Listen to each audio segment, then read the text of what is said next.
Welcome to the PA Books Podcast. PA Books is a production of PCN, the Pennsylvania Cable Network. This program features interviews with authors of books on Pennsylvania people, history, sports, business, nature, and politics. We hope you enjoy this podcast.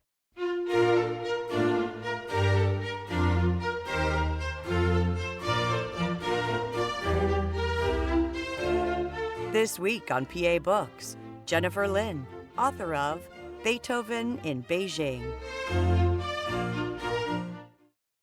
Jennifer Lin is the author of Beethoven in Beijing, Stories from the Philadelphia Orchestra's Historic Journey to China. Let's go back to the mid-20th century. How significant was the Philadelphia Orchestra in American music at that time? Extremely important, extremely prominent. The Philadelphia Orchestra was started in 1900.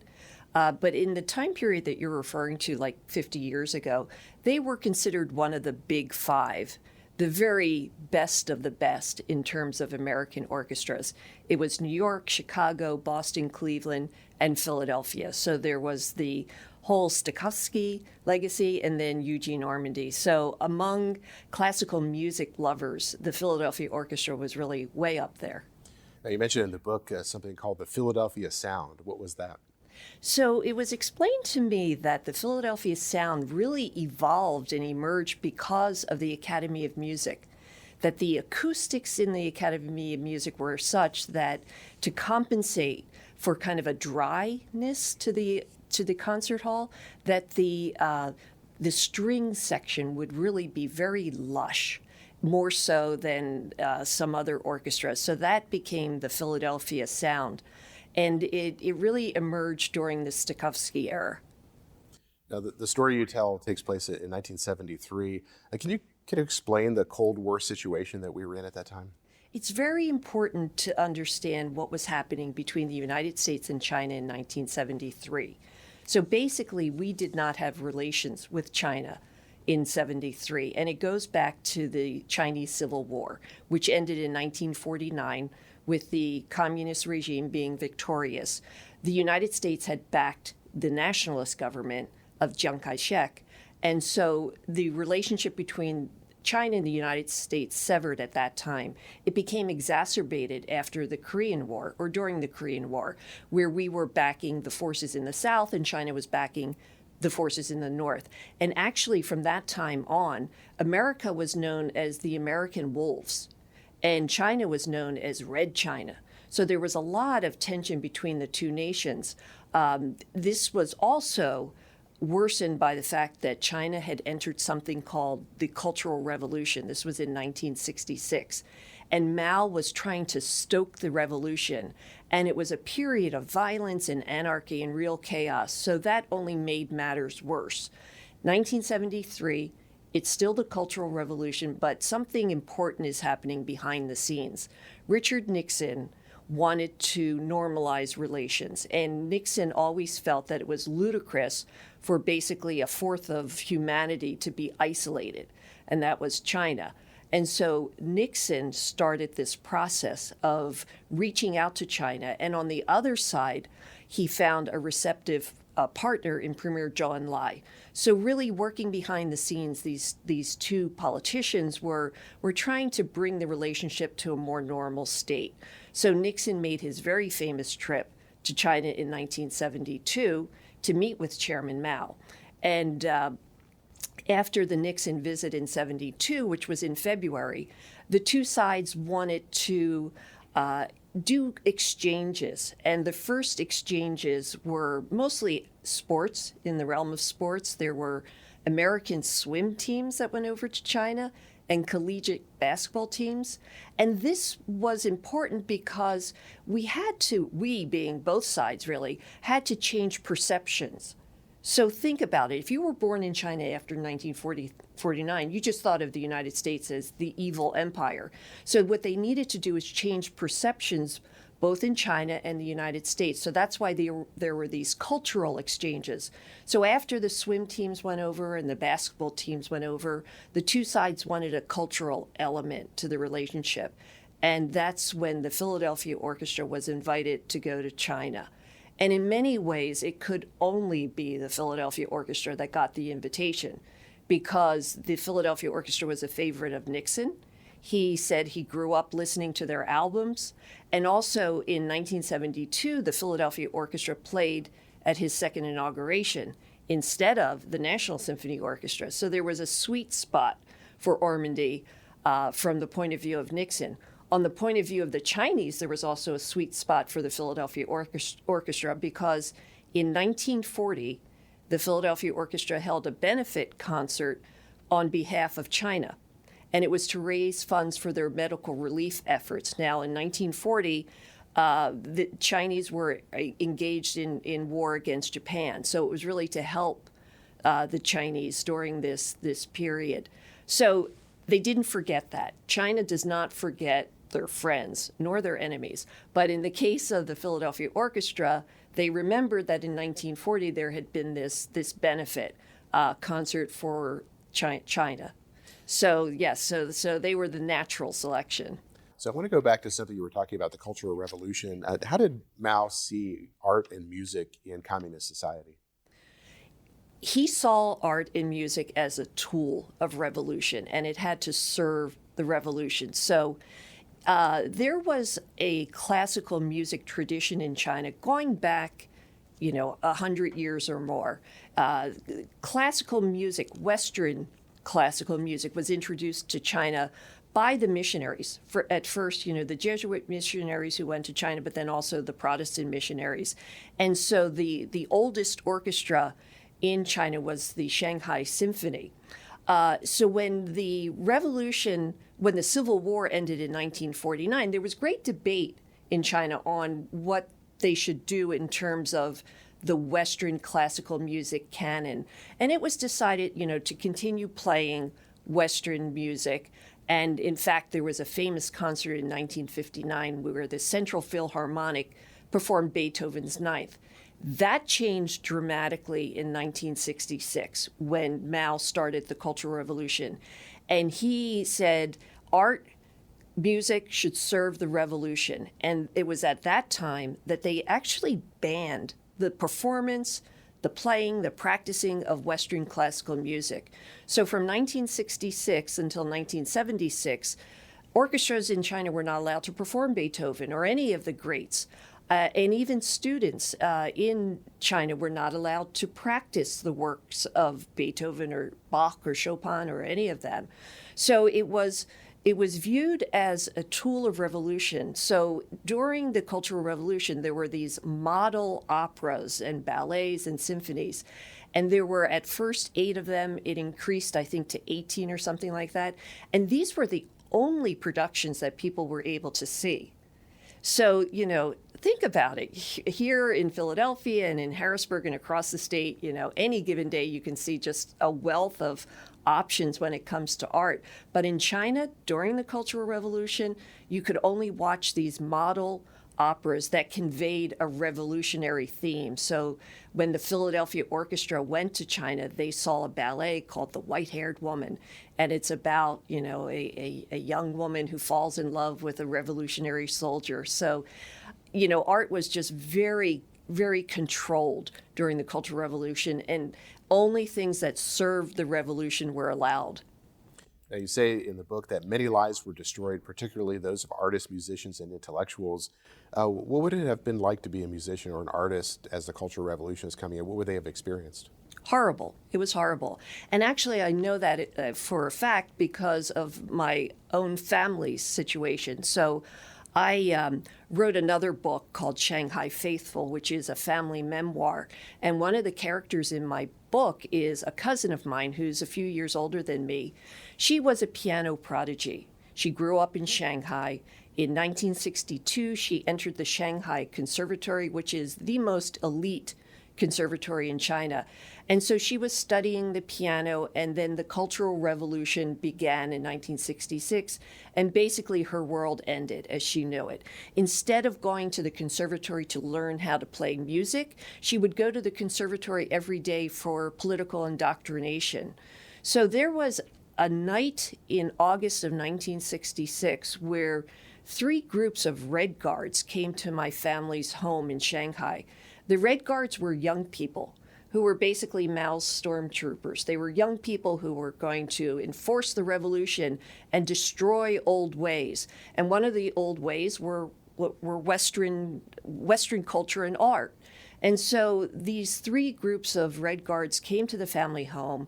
They ransacked the house. They took away my cousin's upright piano. They destroyed her sheet music. They burned it. They took her Deutsche Grammophon albums and they broke them. And she was left with nothing. So I think it was weeks or months after that, my cousin went to an uncle's apartment and he still had his piano. His piano hadn't been taken away. And she couldn't help herself. She started playing some music and the Red Guards found out. So the next day when she went to school at the Shanghai Conservatory, they dragged her into a classroom. They made her father, my uncle, also be there in another classroom, and they basically beat her. They tried to break her hands with a ping pong paddle. And all of this because she was caught playing Western classical music. So for classical musicians, the Cultural Revolution was really difficult.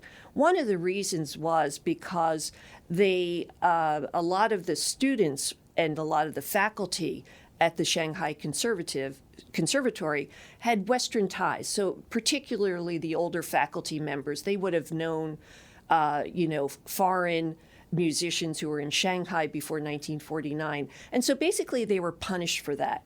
They were held up as examples. And at the Shanghai Conservatory, there were 17 professors who committed suicide during the Cultural Revolution. Musicians were sent to the countryside to work as peasants, to learn from peasants. So great orchestras like the Central Philharmonic, they were sent into the countryside to pick fruit. My cousin, who I spoke of, she was sent to the countryside for many, many years. And this particular cousin of mine, she returned to Shanghai to be an accompanist to a lyric opera company. And she told me that in 1973, when the Philadelphia Orchestra came to Shanghai to perform, she was given a ticket to attend one of the concerts. And she said to be there in the audience, listening to Beethoven being performed by the Philadelphia Orchestra, it was like being in the desert and getting a long drink of water, because these very musicians, they were not allowed to perform this music when the Philadelphians were in town. So to be able to hear it was a real joy, a real pleasure for them. So the Cultural Revolution just was a very chaotic time and particularly difficult for musicians. Who was the Gang of Four and what was their role in the Cultural Revolution? The Gang of Four were four political leaders, including the wife of Chairman Mao. Her name was Jiang Qing, Madame Mao. She was actually trained in Shanghai as an actress. She appeared in movies, in the early part of her career. And then there were three of her colleagues. And they basically controlled a lot of things during the Cultural Revolution, including arts and culture. So they were basically the enforcers of Mao's edict that art and culture could only serve the revolution. So they were basically implementing that policy. After the end of the Cultural Revolution, they were basically blamed for a lot of the hardship, a lot of the destruction and violence. And in fact, they were tried for that and sentenced to death. But the head of the Gang of Four was Madame Mao, Jiang Qing, the wife of Chairman Mao. In the book, you talk, of course, this example of the Philadelphia Orchestra going to China as an example of music diplomacy. And you say, our present-day cynicism inclines us to reject the sentimental notion of music as a bridge between people, of art and culture as diplomacy. Can you talk a little bit about music diplomacy and why it was so significant? It was so significant because music connects people in a way that is, just so sublime. And I know that sounds a little trite, that music connects us, but it really does. And, Phil, I can remember being in China, in Beijing, at the National Center for Performing Arts. This was in 2017.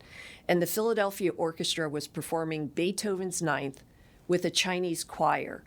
And to be in that concert hall, hearing this music, again, the Chinese choir was singing the wonderful words, and Yannick Nézet-Séguin, The conductor of the Philadelphia Orchestra was conducting, and there's just this connection. So it's a way of allowing people to interact without the need of language, because it's the universal language of music. And again, sounds very trite, but it's so effective. There's been a lot of attention recently on U.S.-China relations and how tense and fraught they are, and that's all true. But what is overlooked sometimes are these relationships between the two countries that have been evolving over the decades, and particularly in the realm of music. So there are connections between orchestras, between conservatories. There's so much collaboration going on.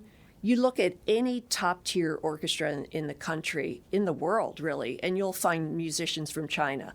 And many Chinese orchestras now travel to the United States and to other places to perform. So there's been this real, again, that word, connection, that's been developed because of culture. So diplomats can negotiate, but it's culture that really can connect us. Now, one of the key figures in the book, of course, is Eugene Ormandy, the conductor of the orchestra. Who is he? Eugene Ormandy was the conductor of the Philadelphia Orchestra beginning in the late 1930s. He was a legend.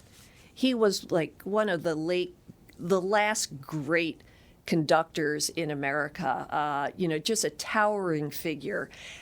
He, as I said, he led the orchestra for many, many years, and he was also very politically astute. He wanted to go to China. He wanted to be the first American orchestra to go to China, and he basically lobbied hard to get there. He was a friend of Nixon. He had many friends in politics. The late Senator Hugh Scott was a friend of his, and Scott then lobbied on Ormandy's behalf. So he was the man, and he was the one who eventually got the invitation to go to China. Did his efforts to get that invitation affect the Chinese in offering the invitation, or were they two separate things? They were concurrent things. So I think what happened is Nixon went to China, and then they were kind of floating the idea of cultural exchange, and the name the Philadelphia Orchestra came up. And so Hugh Scott actually traveled to China after Nixon went there, and of course he planted the idea of the Philadelphia Orchestra too. So there were many people, politicians, who were lobbying for the Philadelphia Orchestra, and then on the other side of the equation, the Chinese were very receptive to the idea for the reason I cited before, that there had been this benefit concert for China back in the 1940s. So it was a concurrent thing. And so, as I said before, it could really only be the Philadelphia Orchestra that would have been chosen for this spot. So once China offered this invitation and it was accepted, did the orchestra just hop on a plane and go? Oh, it took many, many months to plan. When the news came out, it was a little bit controversial. Like, there were some people who were not thrilled with the idea. One of the musicians, Renard Edwards, told me the story that there was actually a concert where someone stood up and said, "Don't go to China." But the wheels were already turning. It took many months. The invitation came out in February. The trip was in September. And it was really treated like it was some sort of, diplomatic mission. This wasn't an ordinary tour. When the Philadelphia Orchestra goes to Vienna or London or Paris, it's very much kind of a business transaction where they're dealing with concert promoters. In the case of China, the government of China was very much involved and had to sign off on the program. And the orchestra took many, many, many months for them to get any sort of feedback from the Chinese on what they wanted to hear. In fact, Ormandy was so frustrated by the lack of response that there was a diplomatic cable that went from Washington to Beijing. And the State Department officer who sent the cable to his counterpart in Beijing said, "Maestro would like to know what the program is going to be before he walks out on stage. So could you please tell him what's approved, what's not approved?" The Chinese, because their relationship at the time was tense with the Soviet Union, they were not interested in really celebrating any of the Russian composers. Sokai and Tchaikovsky was off the list. And there were certain European composers that they didn't approve of for whatever reason. Debussy, for instance, he was on the no list. So they had to have the concerts vetted by the authorities, and that never happens when they're traveling in Europe or South America or anywhere else. So this was very much viewed as a diplomatic mission. So when the orchestra flew to China, were the members able to bring family members or other figures? No, they were limited to 130 people. That was it. And there were some very influential individuals who were lobbying hard to be part of the trip. I found out in my research that Walter Annenberg, the philanthropist and the publisher from Philadelphia, was lobbying hard, and so was former Mayor Rizzo. He wanted to go on the trip, but they could only take 130. They could only take one plane. That was on the Chinese side. They were limiting it. And so it was the musicians, some board members, a doctor and a nurse, and stagehands, and that was it. So as much as some people wanted to go, it was really a very small group that went. So when the orchestra arrived in China, what kind of reception did they find? A very warm reception. They arrived first in Shanghai. They had to change planes and take a local Chinese jet from Shanghai to Beijing. And when they arrived in Beijing, it was in the middle of the night. And there were crowds of people welcoming them. The next day, like as they were driving through Beijing, they would go down a street and literally there would be lines of people on the sidewalk applauding them. And this happened everywhere they went. It was all through Beijing, and when they went to Shanghai, there were great crowds. And it's really interesting, Phil, because their trip was being analyzed very closely by China watchers. So by diplomats, by experts who kind of are trying to determine what the future of U.S.-China relations would be, they were watching this closely because they wanted to know how were the Philadelphians being received. It's very interesting. One thing I found out in my research is that at the time of the tour in 1973, there were only about 100 Americans living in China, in all of China.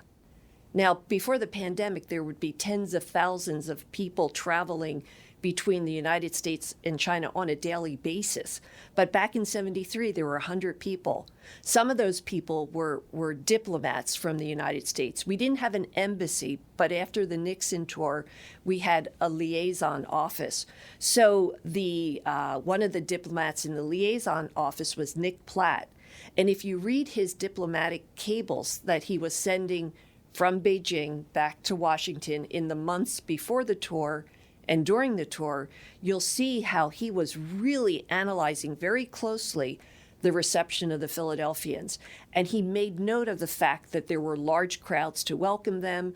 There was a welcome concert that they performed the next morning where the Chinese performed America the Beautiful. And there were front page stories in the People's Daily and all the other national newspapers.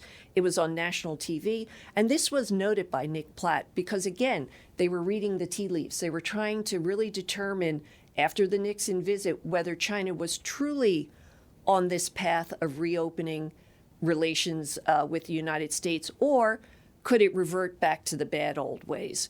So the diplomats were very heartened by the reception of the Philadelphia Orchestra wherever they went. Now, when you talk to members of the orchestra, what did they tell you about their first impressions? You mentioned one of the members in the book said that they felt like pioneers. They felt like they were making history. And I remember Tony Orlando, a percussionist, telling me that when he picked up the People's Daily, which is the main newspaper in China, and saw a photograph of the entire orchestra standing next to Madame Mao, that it really sunk in for him that this was historic. Again, Americans were so rare on the streets of China. So wherever they went, they drew a crowd. And that is, a reaction that to a person I heard, how we would go for a walk in Tiananmen Square and would just be surrounded by Chinese who were curious. One of my favorite stories, Phil, from my reporting for the book was there was a violinist named Bob DePasquale. He's one of the famous DePasquale brothers. There were three of them, and they were all in the orchestra. But Bobby, as he is known, he decided to take a walk one morning in Shanghai, and he was joined by Harold Schoenberg, who was the New York Times classical music critic, and Kati Martin, who was the young WCAU TV reporter. So the three of them set out for a walk, a morning walk. And as they're walking down this street, they heard the sound of a violin. And they looked up and they saw there was a little boy who was practicing his violin on the balcony. So Bobby, couldn't help himself. He said, "Oh my God, let's have him come down." So they motioned up to this boy, and he came down to the sidewalk. And they didn't speak Chinese. The boy didn't speak English, but they spoke music.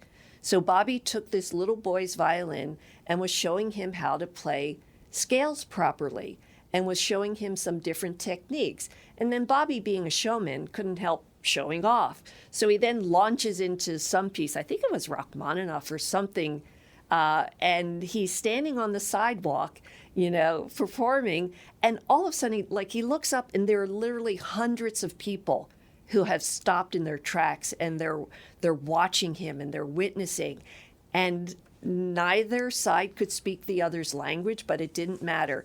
And Bobby told me, and this is in the book, he said, for him, that was the most important moment of the entire tour. And he said, "I wish the world leaders could have seen this, because this is what cultural diplomacy is all about." You had asked about that before.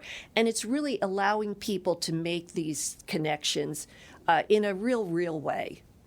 Now, you also tell a story of Booker Rowe, who he came across a group of children who greeted him with clapping, and he clapped back.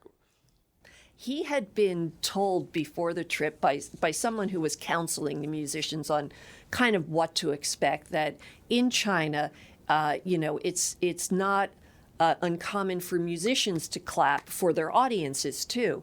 So Booker was going for a morning walk, suffering from jet lag, and he wanders into one of these courtyards. In Beijing, there are a lot of courtyard homes. And he said he was surrounded by children, and they started clapping for him. So remembering this coaching that he had been given, he just started clapping for them.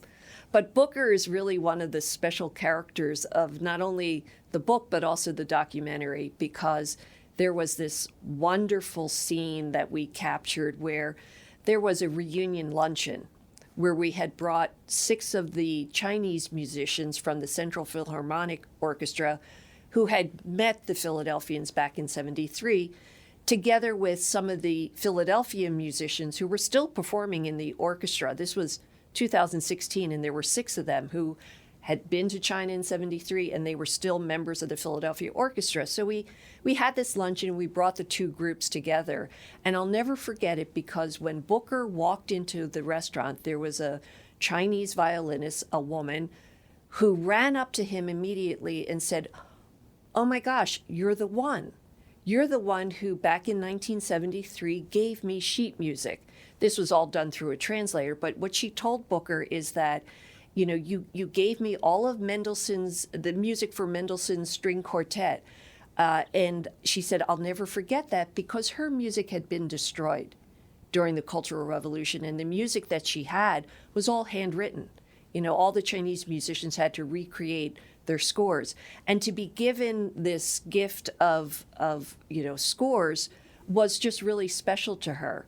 And the following year, we followed up, and I went to her home to interview her, and she pulled the scores out of, off of her shelf. She still had them, and she laid them out on her table, and she remembered how Booker said, "Oh, I feel bad, this one has a little stain," and she said, "It doesn't matter, these are priceless for us." So it was just remarkable, because nearly 50 years later, this woman still remembered that moment where she met Booker Rowe. So that was one of my favorite scenes in the documentary and also in the book.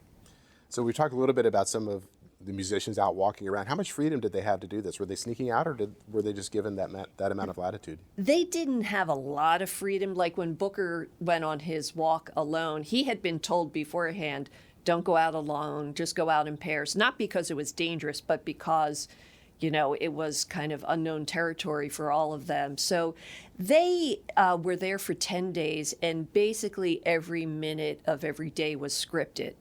The Chinese host wanted to make sure that they were doing something at every moment. And this was also very unusual for Ormandy. When they tour Europe or South America, Japan, they're there as musicians to perform. But in China, they actually were tourists. And this is something that Ormandy didn't like to do, but he was convinced that this is something he should do. So he willingly went on a tour of the Great Wall. They went to the Ming Tombs. They went to the Forbidden City. In Shanghai, as I mentioned, they went to see a revolutionary ballet. So Ormandy had a reputation as being a bit of a diva, and usually he got his way. But in the case of China, he was much more accommodating and willing to, play a guest in their country and to actually go on many of these outings. So there were not a lot of times for the musicians to go out on their own. They would walk around the city, but basically they were kept in the bubble of the orchestra. How many concerts did they perform there? They performed 6, 4 in Beijing and 2 in Shanghai. And what were those like? Were they open to the public, or were they by invitation only? They were by invitation only. And so a lot of the people who would have been in the audience would have been cadres, so communist officials, or musicians. So the Beijing concert, for instance, members of the Central Philharmonic, people who were in the music world would have been there, but they were not open to the public.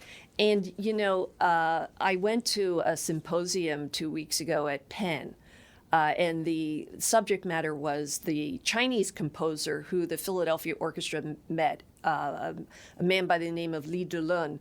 And there was one Chinese woman in the audience who told a story, and it's like, I wish I would have had this for the book, but I didn't know her at the time. And she was an older woman, and she said that in Beijing, she had heard about the orchestra coming, and she tried to sneak into the concert. And she had friends who had gotten tickets, and they would somehow pass out to her the half of the torn ticket. And she tried to pass it off. She got through the doorway and into the concert hall, but then she was caught and she was tossed out. So the concerts were limited. There were only 6, and the audiences were controlled, but it was news. It was in the newspapers, and the national TV actually would have a report about the Philadelphians being in China. So people knew that it was happening. Were the concerts broadcast on radio? There was a radio recording, but I'm not sure. I don't think it was the entire concerts. It would have been snippets of concerts.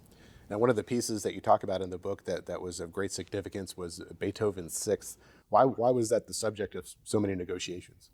Oh, that was a big kerfuffle between Ormandy and Madame Mao. So, as I said before, there was a lot of delay in getting their programs approved, but finally they did, and Ormandy intended to play Beethoven's Fifth. In China, Nick Platt was getting words from his contacts that the leadership would really like to hear Beethoven's Sixth. And by leadership, that was really Madame Mao. She wanted to hear Beethoven's Sixth. She liked that. She didn't like the Fifth. The Fifth is about fate, and she doesn't like that. So it was up to Nick Platt to persuade Ormandy to change his program for her and to perform Beethoven's Sixth. So poor Nick Platt, when the Philadelphia Orchestra arrived in Shanghai, he had flown down from Beijing. He got on the plane, he sat next to Ormandy, and he began to try to persuade the great diva that he should perform Beethoven's Sixth and not the Fifth. And Ormandy said, I hate the Sixth. You know I don't like the Sixth, and I didn't bring the music, so there's no way we can perform it. And Nick Platt basically, being a diplomat, being very diplomatic, knew how to kind of gently turn Ormandy to his way. And he said to Ormandy, he goes, the Pastoral Symphony, which is Beethoven's Sixth, is about peasants, and the Chinese Revolution was all led by peasants. So Nick actually says in the movie that he began to make things up, and he said, it's all about peasant revolution, so please could you change your mind? So Ormandy finally capitulated, and what happened was he didn't have the scores.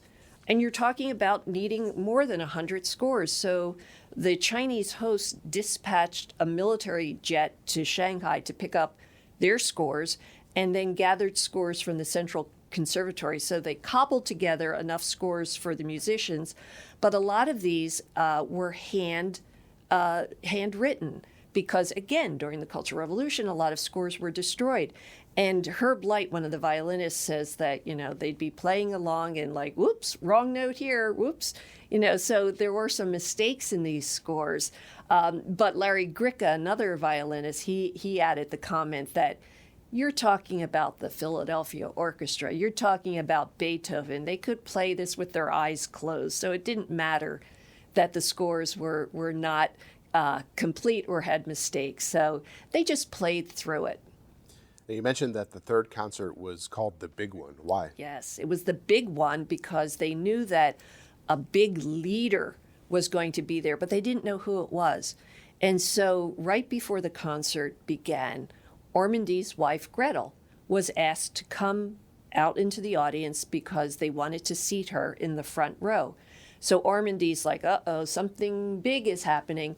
And it turns out that the mystery leader was none other than Jiangqing, Madame Mao. Now, this was very big news for the diplomats like Nick Platt and others who were watching the situation because, again, she was the one in charge of arts and culture. So Madame Mao takes her seat in the front row, and her whole demeanor was later analyzed by Nick Platt in a cable that he sent from Beijing back to his colleagues in Washington. And he described how she reacted to the music, how she seemed to be talking at one point, and he even described in excruciating detail, and this is in the book, what she was wearing, how she was wearing a dress and carrying a handbag and wearing pumps, and her watch had precious stones around it. Again, they were trying to divine meaning from every little hint, every little gesture. And during the Cultural Revolution, people in China would only wear Mao suits, these kind of unisex suits with boxy pants and jackets. And here she is showing up in a black dress and carrying a handbag. So they found great meaning in all that. Nick also describes how the other members of the Gang of Four were reacting and noting how one of the men seemed to know the music he was listening to. So it was big news. And then Madame Mao insisted on meeting every single member of the Philadelphia Orchestra, and their buses had already left the concert hall and were heading back to the hotel. So they had to send a police car to stop the bus and to turn it around, which they did. And then when they got back to the concert hall, she shook every single musician's hand and handed out a little gift, of fragrant petals for them to put in their tea the next morning. So it was front page People's Daily the next morning, and it was really very historic. Now, you also quote Nick Platt as saying that the officials who worked for Madame Mao were scared to death of her. Why? Yeah. Well, that was actually his wife, Sheila, who shared that anecdote because she was so powerful. And so they, and again, the Cultural Revolution, it's hard for Americans to kind of get their minds around how chaotic that whole period was. And there was so much violence in the early years of the Cultural Revolution. Not in 1973, things had calmed down by then, but still, the Chinese knew that things could turn on a dime. So that's why they were looking at her and trying to get their cues from her. And it was Sheila Platt who said that everyone was on high alert and kind of looking to Madame Mao to know how enthusiastically they should clap. You also say that that in the hotel rooms that there were no locks on the doors and that they would often find clothes that they hung a shirt on a doorknob. It would come back pressed later in the day. Yeah, so I mean, there was no crime in China, so why lock your door? One of the musicians, a tuba player, had an old pair of shoes that he was wearing when he showed up in China, and they finally were falling apart. He said that, they literally could not be worn anymore. So he threw them in the wastebasket, and the next morning, he found the shoes out of the wastebasket and next to his bed. So he tried throwing them away again, and again they were taken out of the trash. So he said there was like a sofa in the hallway of this hotel, and he put them under the cushion because he wanted to get rid of these shoes and not have to drag them back home. And he said he was at the airport, and the shoes found their way, someone brought the shoes to him, thinking that he forgot them once again. And so Paul said he finally just had to throw them in a trash can at the airport. So yes, it was kind of a different atmosphere for them. Now, in addition to the musicians, there were also reporters along. Who were some of the reporters that you talked to? There were only 5 reporters. There was, Daniel Webster from the Philadelphia Bulletin, who was the classical music critic. There was Harold Schoenberg from the New York Times. He was the music critic. There was Kati Martin, the only TV reporter for WCAU. And then there was excuse me, I misspoke. Daniel Webster was for the Philadelphia Inquirer. He was the music critic. The Philadelphia Bulletin made the brilliant choice of sending a sports columnist on the tour, the famous Sandy Grady, who was a wonderful writer. And it was really a shrewd move to send him because he was kind of like every man on tour. Now, Daniel Webster was a classical music expert, and he really knew music. So did Harold Schoenberg. And while they were writing about the tour, they were focusing also on the music. Sandy admits he didn't know the music, but he was just like the average Philadelphian all of a sudden plopped down in China. And he had some wonderful observations that were beautifully written, some of them very humorous, about, putting back, having a drinking game with Chinese musicians at dinner. But also, he just had a wonderful touch. So Sandy Grady, and it was only those, I said 5, it was actually only 4 reporters. Kati Martin tells some interesting stories too, because she was newly arrived in Philadelphia. She was only, I think, 25, but she had just gotten her graduate degree from George Washington University, and she had studied Sino-Soviet affairs.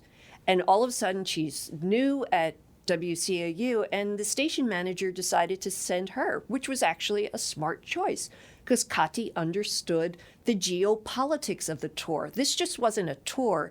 This was geopolitics. So they sent her, and she said, boy, did that go over badly at the station. She said all the senior reporters had their daggers out for her because they were jealous.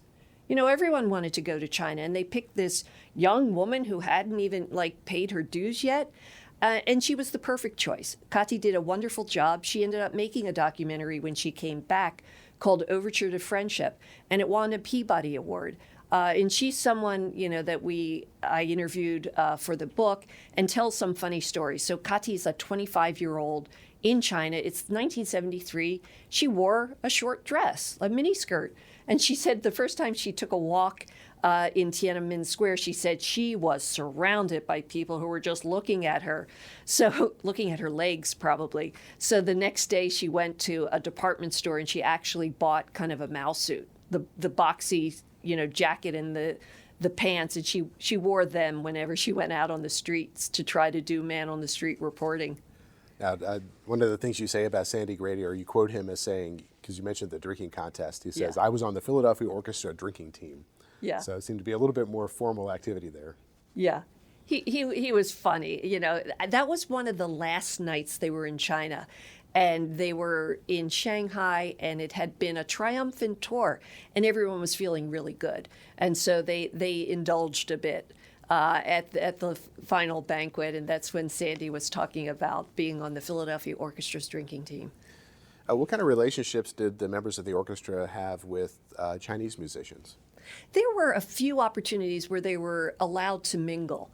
So there was one important event where the Central Philharmonic invited the Philadelphia Orchestra to come to a rehearsal. And this was behind closed doors. And if you'll recall, at the time, 1973, orchestras like the Central Philharmonic, they were not allowed to perform Beethoven's works. And so this was like a special deal that they had where they were allowed to do a rehearsal and invite the Philadelphia musicians to sit in on the rehearsal. And this was the conductor Li Delun who was leading it. And at one point, he invited Ormandy to come to the podium and to lead his musicians. And the Chinese musicians who I interviewed who remember that said it was unforgettable, that when Ormandy took the podium, they could just sense so much how to interpret the music in a way that they couldn't with Li Delun. And it would be just a gesture or some sort of motion to them. And so after this rehearsal, the Chinese musicians were able to interact with the Philadelphia musicians, and there was an exchange of gifts. So the Chinese side gave the Philadelphia percussionist a big gong. And then the Philadelphia Orchestra gave the Chinese musicians a complete set of all of their albums from over the years. So there were other times, like when they went to the Summer Palace, and there was a boat ride on the Huangpu River in Shanghai where they were able to interact. So there were opportunities for them to at least try to get to know each other. Now, you mentioned that after the orchestra returned to the United States, a period of time passed, and then there was an attack on classical music, and what was going on there? The tour was a part of cultural diplomacy, but it was also, there was stuff happening behind the scenes that no one really knew was happening. But there was a lot of political tension between Premier Zhou Enlai and Mao's wife, Jiang Qing, Madame Mao. And those two were both basically political opponents and both vying for power. And Zhou Enlai was very much behind this idea of music diplomacy. Madame Mao showed up at the concert, but music diplomacy was really something that he was advocating for. Behind the scenes, unbeknownst to the American diplomats and as well as the Philadelphia Orchestra, there were things playing out. So after they left China, there was another crackdown on Western classical music. In January of 1974, the American diplomats woke up and read the Chinese newspaper, and it's like, oh gosh, Beethoven's on the outs now. So there was another crackdown on Beethoven, where there was an article saying, we should not be led astray, and this is still bourgeois music, and we shouldn't be listening to it. So it was kind of about Beethoven, but not really about Beethoven. It was about this political struggle going on behind the scenes between Zhou Enlai and Madame Mao. So there was, just by sheer coincidence, the day this news broke, I think it was, one of the wire services had a story about it, was the same day that Ormandy was appearing at the National Press Club in Washington, and he was giving a press conference about the China tour. And so that very day, he also learned that, the political winds had changed. And Ormandy was asked about it, and he said, I don't know. He goes, it's hard to predict what's going to happen next. But what happened next was that Mao died in 1976. And when that happened, the Cultural Revolution ended. There was a big overhaul in the political leadership. The Gang of Four was out.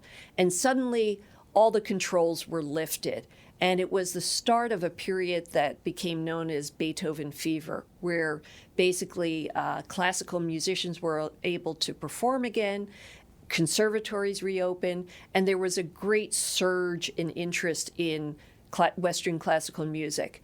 In one of our characters in the book as well as the film is the composer Tan Dun, and he had been a teenager during the Cultural Revolution. So when it ended, he was very anxious to kind of start his formal training as a composer. So he went to Shanghai to audition for the Central Conservatory. He took a train.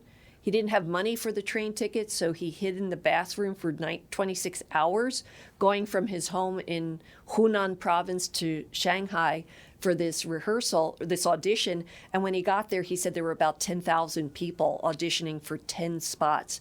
And he was able to win one of those spots. So, yeah, it was a great revival of interest. Now, you mentioned your documentary several times, and that was before the book. How did you come about making a documentary on this topic? I had been a reporter for the Philadelphia Inquirer for more than 30 years. And during that time, I was a correspondent in China in the 1990s. It was in 2008 that the paper sent me to China to cover a special concert that the Philadelphia Orchestra was giving in Beethoven. 2008 marked the 35th anniversary of the historic tour. And the paper sent me to cover it because the classical music critics couldn't make the trip, and I knew my way around China. What I didn't really know that deeply was classical music, so I did a lot of reporting around the benefit concert that was going to be happening with the Philadelphia Orchestra, and I interviewed a lot of Chinese classical music lovers and people who were going to this concert, this anniversary concert. And I was really struck by the degree of nostalgia that people had for this orchestra. It was more than orchestral music, it was this orchestra. People remembered 1973. They remembered where China was. They remembered where U.S.-China relations were at the time, and they could recall the Philadelphia Orchestra coming to China. And it really struck me, and I wrote my stories. And when I came home from that tour, I held in the back of my mind that this is really a story that should be seen and heard, not just read about. And so it seemed to me to be the perfect subject for a documentary. I left the Inquirer in 2015, and I pitched the orchestra about doing it, and they were very receptive.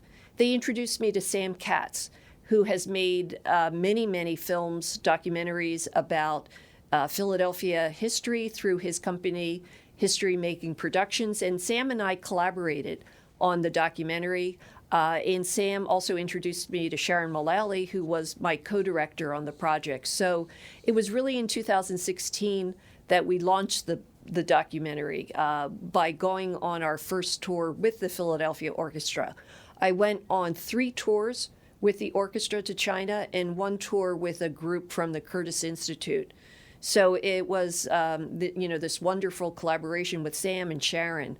So that was really the spark, though, of the documentary and ultimately the book, which came out of the pandemic, actually. I always thought that I would like to write a book about the orchestra's legacy in China, but held it in the back of my mind. And then when the pandemic started, and I'm sitting in my office in my attic, with nothing to do, literally, because all of the film festivals we were planning to attend had been canceled, or not canceled, but virtual. So we were not traveling from place to place to go to film festivals. And I had an abundance of time on my hands. So I decided to mine a lot of the research I had done for the documentary, as well as additional research. So there's a lot of new material in the book.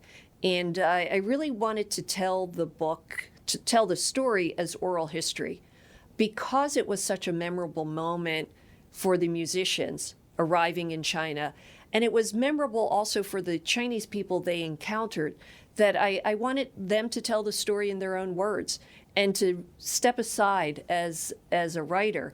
I do explain a lot. There's, sidebars on the Cultural Revolution and what that was all about, and model operas, and so there is some writing. I did some work, but it is told mostly through the oral memories of the musicians involved. Now, you were a longtime newspaper reporter. What was it like to transition from writing for newspapers to writing for a documentary film? I thought it would be easier than it was. It turned out to be challenging, difficult, but at the end of the day, enjoyable. What I realized is that what seems great on the written page doesn't always translate the best into a visual image.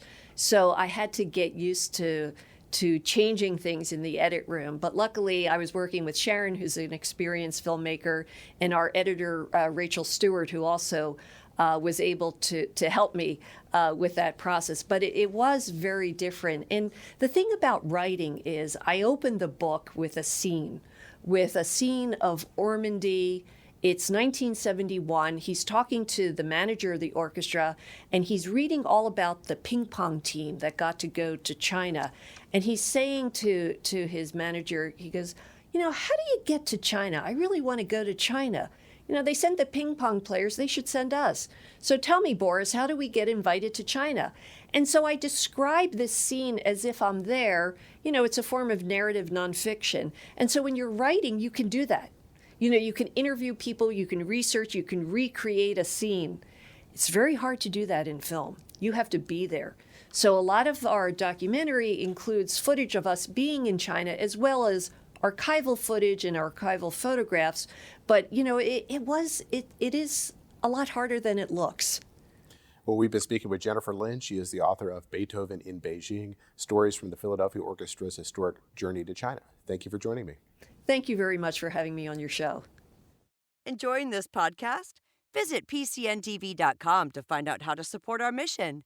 PCN is a 501c3 nonprofit television network. You've been listening to a podcast of PA Books, a production of PCN, the Pennsylvania Cable Network. Full episodes of PA Books, as well as other PCN programs, are available to stream with the PCN app. Visit PCNTV.com or the App Store for details.